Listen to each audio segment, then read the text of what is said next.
I am Flora Delaney, president of Delaney Consulting, a boutique consulting firm that really focuses on helping retailers with their merchandising strategy and tactics, focusing really on assortment planning, inventory, replenishment, promotions, and ultimately space planning.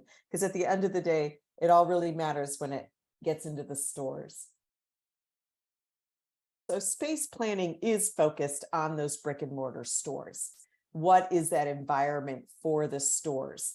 And I would say there's sort of a slight bifurcation between maybe visual merchandising, which has to do with the look and the feel and the palette and the textures and the finishes, and space planning, which is the location of different businesses throughout the stores to make sure the entire store gets shopped, the space allocation, how much space you're going to give maybe footwear versus home decor. And then the adjacencies. How do you make sure that you're making it as simple as possible for shoppers to find what they're looking for and to purchase a full solution and not go home and realize, oh, this is great. I bought this, but I should have bought this as well. So that's really important to give customers the entire solution. So that's sort of macro space management. How do you lay out that store? And then you get down to micro space planning, which is standing as a customer in front of a section. Maybe I'm standing in front of, I don't know, household cleaning. And it's time for me to decide, what am I going to buy? Well, first I have to be able to make sense of this. Where's the all-purpose cleaners versus the dish detergent versus the toilet cleaning supplies? And then once I get in front of exactly what I'm looking for, how do I make a choice? Either because I can clearly see there's a good, better, best kind of merchandising strategy. I can quickly find the brand I'm looking for. I can quickly find maybe what's on sale or what's the best value in the assortment and the range, or maybe just the very specific product I'm looking for because I need something very specifically for my, I don't know, stovetop cleaning or something.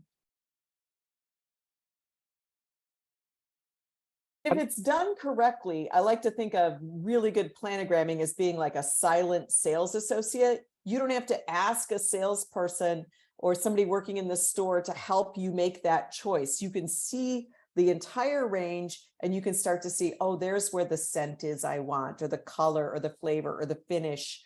That's what I'm looking for. That fits my budget. And it's easy to make that selection and it's not a confusing layout.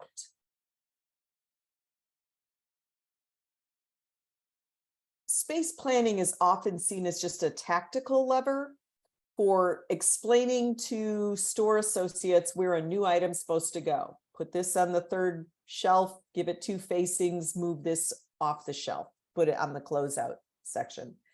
And that is a very tactical use of space planning and necessary, but the much more powerful way to use space planning is to really start evaluating what your sales per square foot is, looking for those outliers, whether those outliers are categories or stores, and then making adjustments to improve that.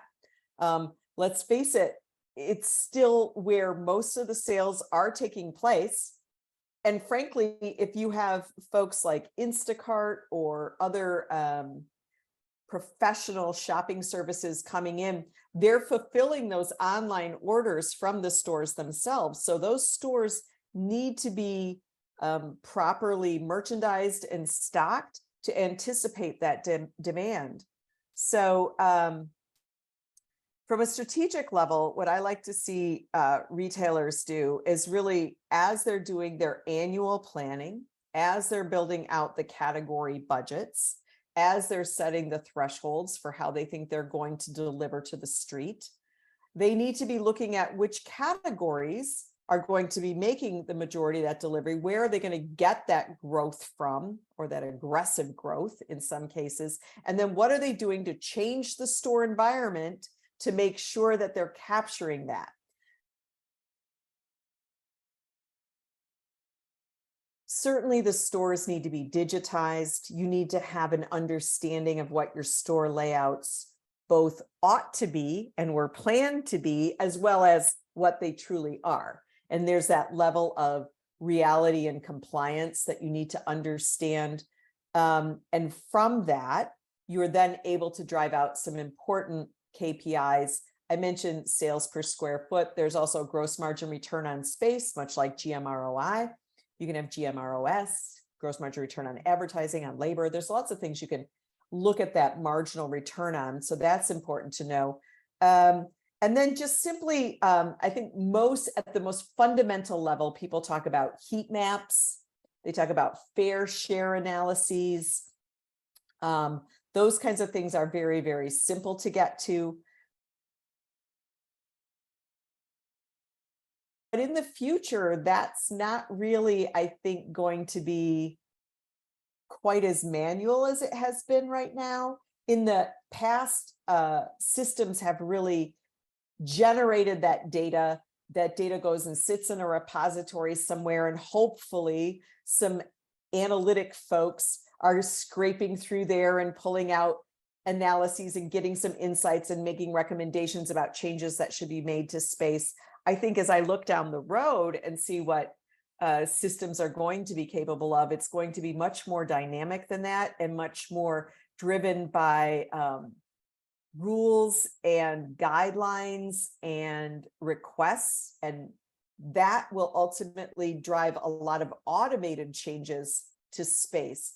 Maybe not automated changes to the actual store layout of space, but certainly automated changes to the micro space, to the planograms, to the facings and the shelf stock and shelf availability that will then be integrated with inventory replenishment, so that there's much more visibility to customer demand at a store level and how well that shelf is being productive in delivering the product that those customers want to buy. It's going to be a lot of the harmonization and unification of systems so that they're more understanding of what's going on, more data sharing, as opposed to what I see today, which is a lot of people pulling data and having these manual exports to try to connect things together and processes. A lot of people doing a lot of work that systems ought to be doing. And automation, AI, I mean, I hate to say it because I think it's kind of funny how everybody just says, oh, AI is going to handle everything. But this is an area where you literally could have AI taking forecasts down to the SKU store level and making adjustments on space plans and delivering those to store associates much, much faster than we ever could have with human beings doing that work.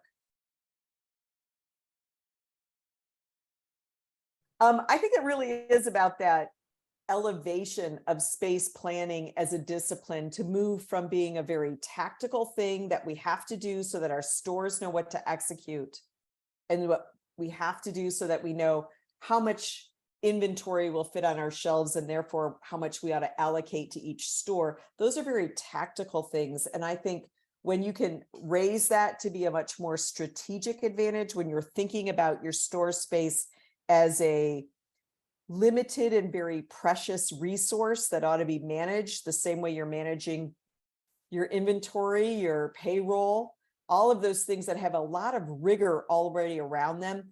And when you start to say, that's what I need to be doing with my stores, I need to understand what's going on in my stores, what will be going on in my stores in 6 or 12 months, and then how to get them ready to do that. That's when retailers and their suppliers can really benefit from having deep insights into space planning. And if folks want to reach me, they can find me. I'm at floradelaney.com. Delaney Consulting is easy to find on the web.